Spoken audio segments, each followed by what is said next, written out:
Thanks, everybody, for joining us at a rather extraordinary moment in American history. And I'm just delighted to have my very best friends in the U.S. Senate with me today for a very informal discussion on some of the issues that I know that are of concern to everybody out there. Let me just start off by once again talking about why we are in this shutdown. And we are in this shutdown because we refuse to allow the American healthcare system to collapse. We refuse to allow 15 million Americans to be thrown off the health care they have, and another 30 million people to see their rates double, and in some cases more than. I just got, and Peter, my colleague from Vermont knows this, we just got information from the insurance companies in Vermont. It'll vary up and down in different states. In Vermont, we are seeing in Burlington, Vermont, for a family of four, of $129,000. Their premiums are going to quadruple, going from about $900 a month to somewhere around $3,600 a month. That family of four in Burlington, Vermont, will be spending about $55,000 a year on health care. All right? Basically insane. And that is up and down, more or less, what's going on all around the country. So that's going on in Vermont. What's going on in your states, guys? Well, certainly in my state of Oregon, we are having demonstrations against the federal agents who have come in to provoke violence. And those demonstrations are demonstrations of joy and whimsy, because the people of Portland decided not to take the bait. They understand that the president's trying to create violence and use violence to justify more authoritarian power. And that this idea of deploying our military against domestic demonstrations is a key part of an authoritarian setting the stage for future actions, becoming the courts, giving approval to it, getting the military used to taking commands to go in. And I think the response in Portland has been incredible. Complete restraint, even when provoked by federal agents, proceeding to do things like women coming down doing pastries in pajamas, and folks bringing down their pets and doing paws, as in paws of a dog, paws for peace, and proceeding to dress up as the group of frogs and other characters dancing in the street saying, we are protesting, but we're doing it Portland style because we understand what the president's up to, and we're not going to be supporting or helping his authoritarian strategy. Okay.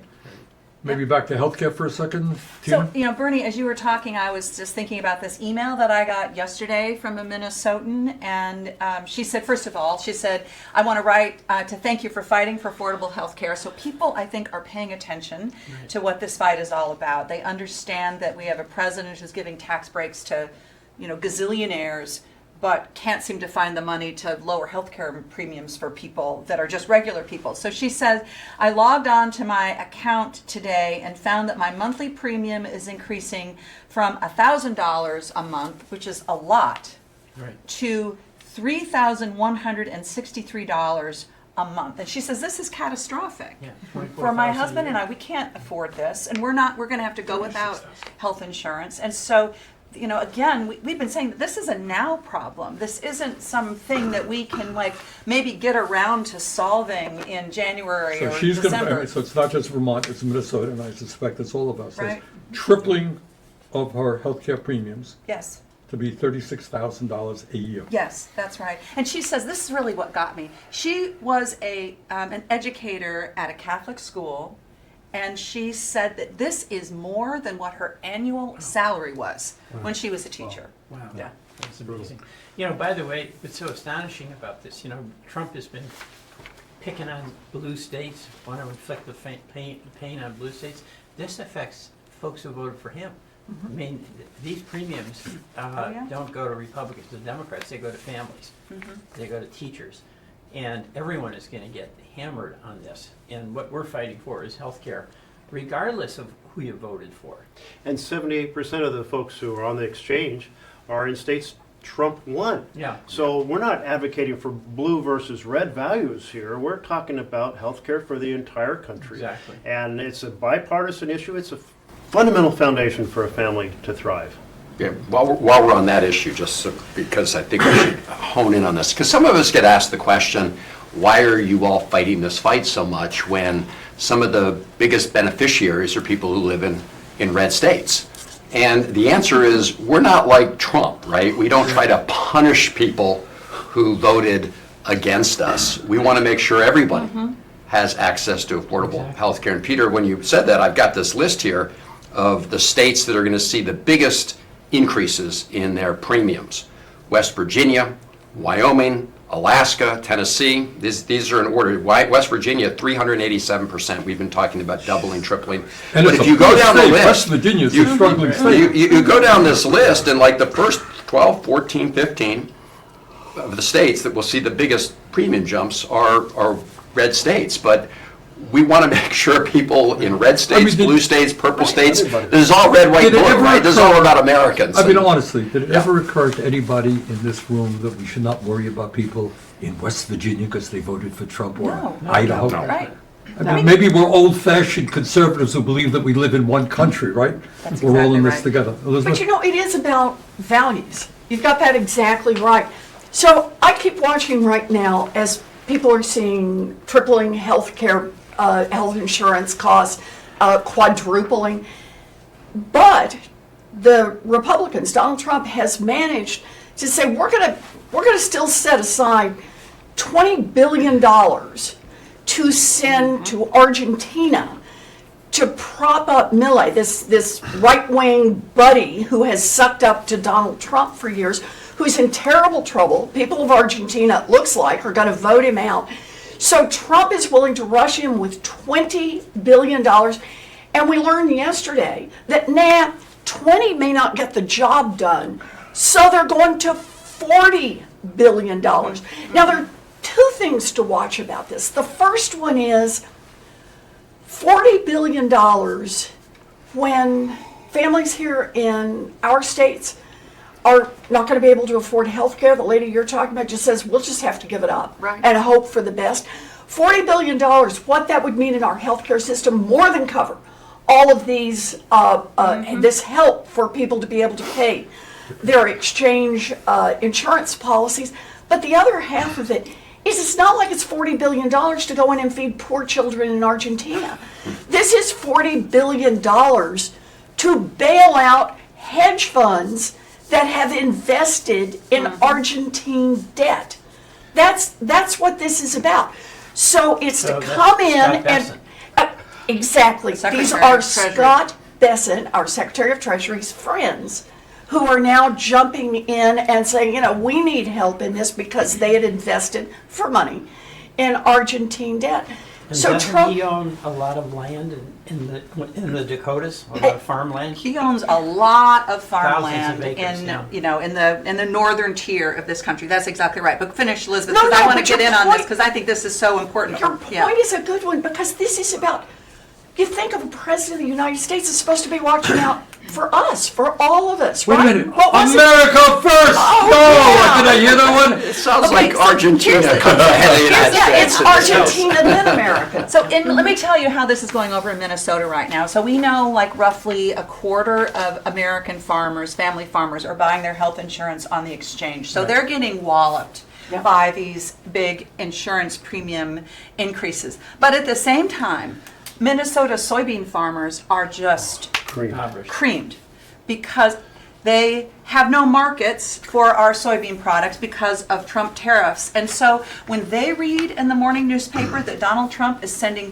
$40 billion to Argentina, and that is actually where China is turning Right. to buy Yes. soybeans because the U.S. market has been ruined for, by Donald Trump. No, that's And so exactly it's right. just like, it's just too much. It's In just fact, too much. Connect the dots on the timing. Yeah.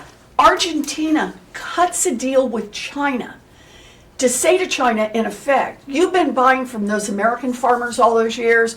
Well, now you're facing tariffs. There's a lot of turmoil in the United States Yep. thanks to Trump.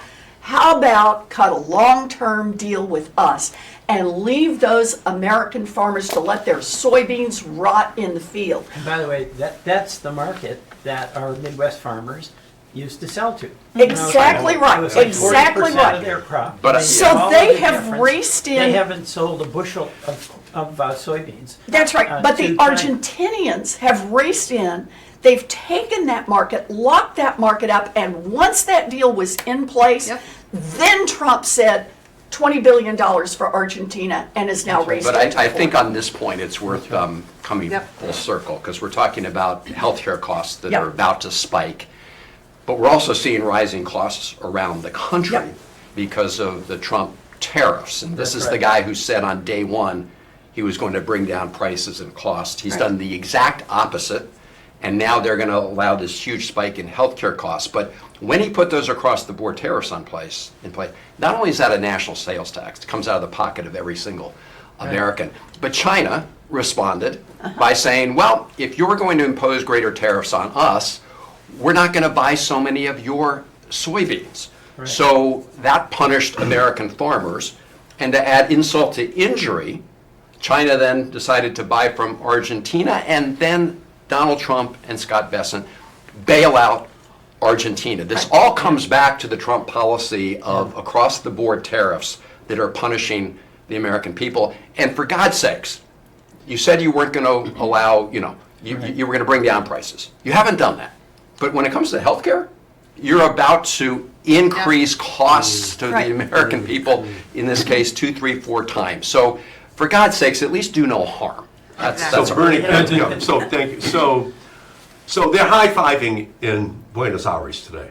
They're very happy on Main Street in Buenos Aires. Thank God Donald Trump has arrived to bail us out.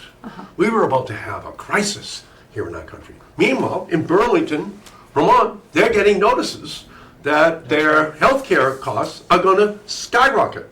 Yep. And in Worcester, in Baltimore, in Minneapolis, in Portland, they're all getting these notices that they're going up and that people are going to lose their health insurance. So I just released a report yesterday where 10 million American small businesses or their employees are right now going to be losing the Affordable Care Act support for their health insurance. And those rates are going to skyrocket. So those are American businesses. Is Donald Trump No, it's, going to step in to help our American small businesses? And by the way, they're Rotarians, they're Kiwanians, they're the local Chamber of Commerce. They are the heartbeat of the American economy, and they're about to see pretty much an extinction experience. And especially for black and brown and small minority businesses in our country, they live on the edge. If you have a dramatic spike in their health insurance, it's going to be catastrophic. And what the Republicans are doing is they're not even in Washington in the House of Representatives. Say that They're in- again. I want everybody to know. Yeah. We're in the middle of a major shutdown. Obviously, there are intense negotiations going on because the Republican Speaker of the House understands how important the situation is. Where are they, actually? Right now, they're in a political witness protection program somewhere in America. They're all hiding out. They refuse to come to Washington. They're absolutely not to be found. We're waiting here to negotiate with them over those. They've been on vacation for a month. And what they want the Democrats to do after they engage in the biggest financial healthcare heist of all time is that we should drive the getaway car for them. We should just go along with their bill that's going to allow for this economic catastrophe on Main Street all across America, while in Main Street in Buenos Aires, they're high-fiving. Thank you for helping our businesses, but the American businesses are about to have a catastrophic economic event that will I change want their to go lives. to a point that Elizabeth raised last week. I mean, all of us understand the tragedy of what it means for people to see a doubling, tripling, quadrupling of the healthcare costs, people losing healthcare. But there's another point out there, the ancillary effects of these massive cuts in terms of nursing homes, Yep. community health centers, rural hospitals. Who wants to jump in on that one? you know, Yeah, go ahead, Peter. I want to go back to the farm situation because I think no. All right. And That's how leadership works. but it is rural America where we all know people really work hard. They care about their neighbors. Okay, so the health care, those farmers in the Midwest depend on the tax subsidies so they can buy private insurance. Number two, the tariffs have increased their costs. The tractors are more expensive, the seed is more expensive, the fertilizer is more expensive. And then 3, the tariffs led directly to them losing their biggest market. And number 4, we've created a market for Argentinian farmers. So when this is over, those markets are gone. They don't come back. And the catastrophic design of this couldn't have been better produced to inflict more pain. And it's on folks who are largely Trump supporters. And this is the payback they get. And with the other ancillary effects. which Good, no- all right, let's get there. All right. Getting there. Look, all I would say. No, but it's the One community second. hospitals in rural America play a major role in that community, and they do in Vermont, Bernie. One of the things that I find really upsetting, we are the richest country on earth, and the way we treat elderly people, disabled people in nursing homes is beyond disgraceful. I don't know about your states, but in Vermont, nursing homes are shutting down, they're understaffed, underfunded. Well, yeah, I mean, they called it their big beautiful bill. It was beautiful for billionaires. For everybody else, it sucks. When they cut Medicaid, they cut the primary insurer for nursing homes. Right? Most people in nursing homes are covered by Medicaid. So 2 when out of they 3. whack Medicaid, they are essentially making it much harder for people to be able to go to a nursing home. And nursing homes are already, as we all know, Yeah. completely underfunded, and in so many cases, an unacceptable situation for our seniors. So they've taken that, made it worse. They're also closed, rural hospitals are going to close around the country. All of that, again, as you said, Bernie, at the beginning, to provide billionaires Right. and very rich people with a huge tax cut. In fact, they extended tax cuts for the billionaires and the very wealthy in their so-called big beautiful bill. The one tax cut they did not extend Right. was the tax premium support that allows middle-class families Right. to afford health insurance. That's the one tax cut they let expire. They let that ticking time bomb And- go boom, boom, and it's going to explode if we don't deal with it. And, by the way, one of the things that is driving up healthcare costs are the Trump tariffs. Right. Because a lot of medical supplies, pharmaceuticals, other big expenses of rural hospitals and nursing homes have this tariff on top of them, which means that everything costs more. And, I just want to debunk this one thing that our Republican colleagues have been saying. They're saying, the Democrats are insisting that we roll back this $50 billion in support for rural hospitals. So everybody should just know that this is total nonsense, because they put in this sort of special program for rural hospitals. They needed to do that because they screwed rural hospitals by cutting $150 billion out of Medicaid, which is the insurance that rural hospitals count on. So do not fall for this story that they are pushing out there, because it's just complete bullshit. But in addition, what you were trying to do is just make sure that all undocumented people in this country. Right. Isn't that the other thing? That's right. And people, they're still pushing out that story, even though it is completely debunked. The federal law says that you cannot use federal funding to provide health insurance to people who don't have documents, who are here illegally. And so it's just that they're falling back on this nonsense because they know that they are losing the argument with their base voters who are looking at their healthcare costs going up and can't afford it. I want to move on to, what Jeff started a moment ago, but before we do that, let me I think I speak for everybody here. We all understand that before the big, beautiful bill, before the massive cuts to healthcare that Trump is pushing, our current healthcare system is broken, is dysfunctional, and we are the only major country on earth not to guarantee healthcare to all people, despite spending twice as much as any other country. So we are aware of that. I think I speak for everybody here who believes that healthcare is a human right, and that's where we got to go. But right now, the immediate struggle is to see that the current healthcare system, as bad as it is, does not collapse completely. If I was to summarize what the conversation has been about, 9 months of the Trump administration making Americans sicker and poor. That's been his agenda. Families lose, and billionaires win, as Chris pointed out. But it's also about this authoritarian takeover, because we're discussing tariffs, but the fact is there is no law that gives the president the ability to set tariffs. That's why we've seen no other president do that. We're discussing sending $40 billion to Argentina, but there is no law that said send $40 billion to Argentina. And I want to keep reminding all of us and across America, what we're seeing is a president acting like a king, ignoring the laws that apply to the executive branch, like you can't fire inspector generals, but also stealing the power of the purse. And this is so important because a fundamental difference between a democracy and a strongman authoritarian state is that the Congress, representing the people, that decides what programs will be funded and how much, or is it the head of the executive branch, the president or whatever title you give it.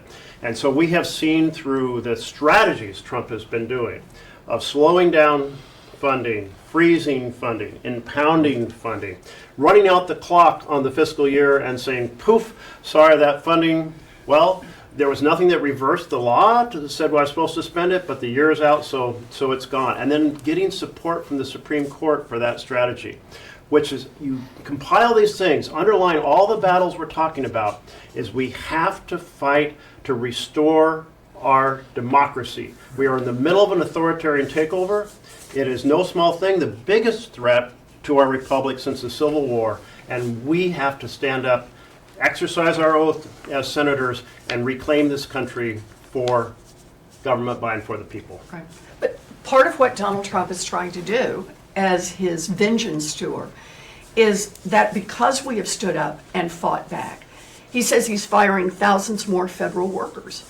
And he's already been through with Elon Musk and the chainsaw, tried to cut down branches of government that work for the people, like the Consumer Financial Protection Bureau, and just lay people off everywhere he could.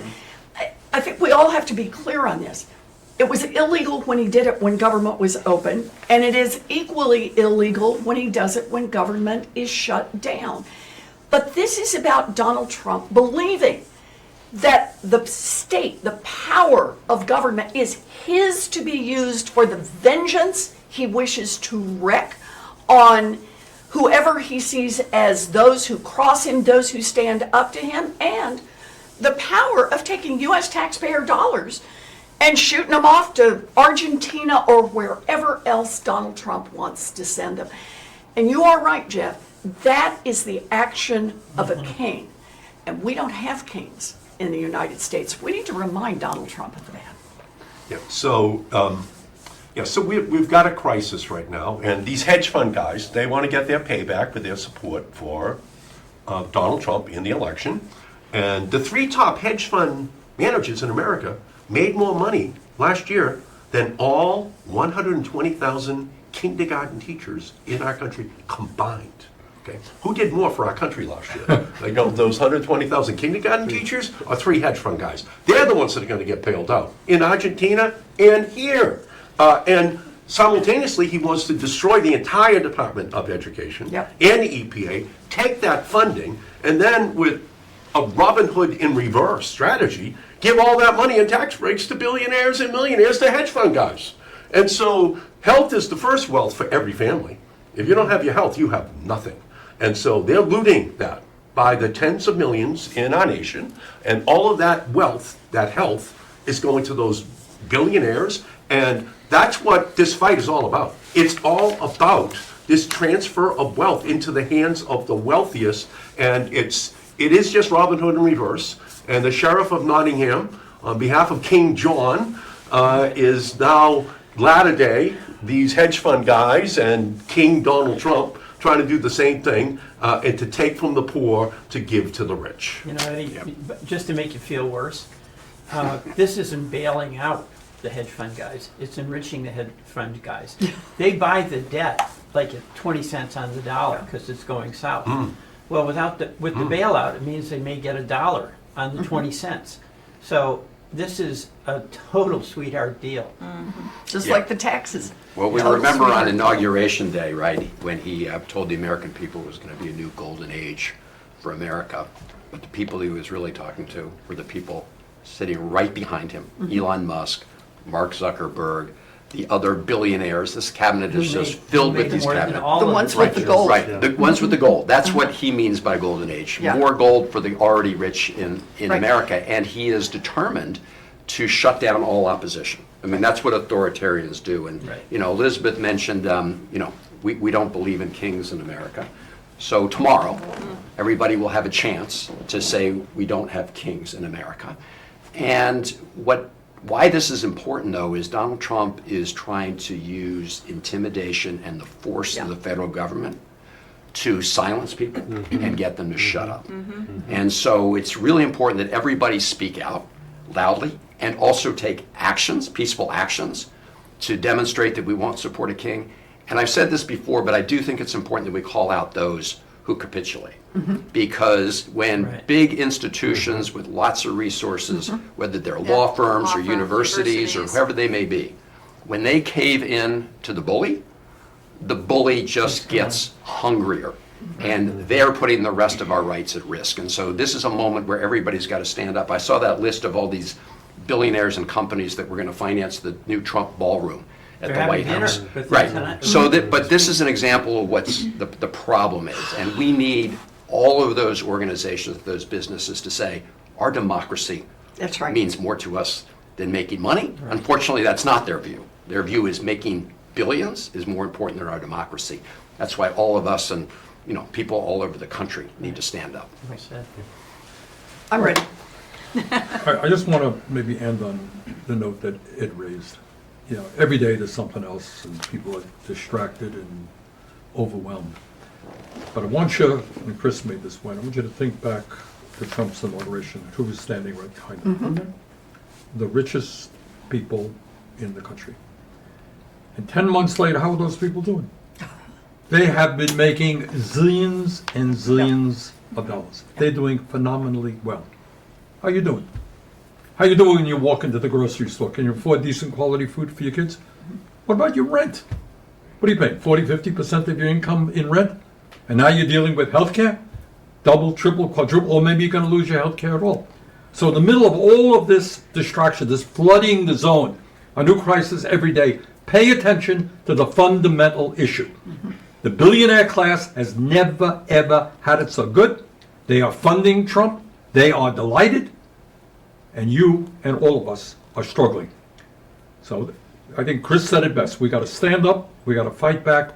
Too many Americans fought and died to defend American democracy. We're not going to let Trump and his oligarchic friends take it away from us. Right. On that note, Thank you. thank On you all that guys. note, All right. standing up is Yeah. patriotism.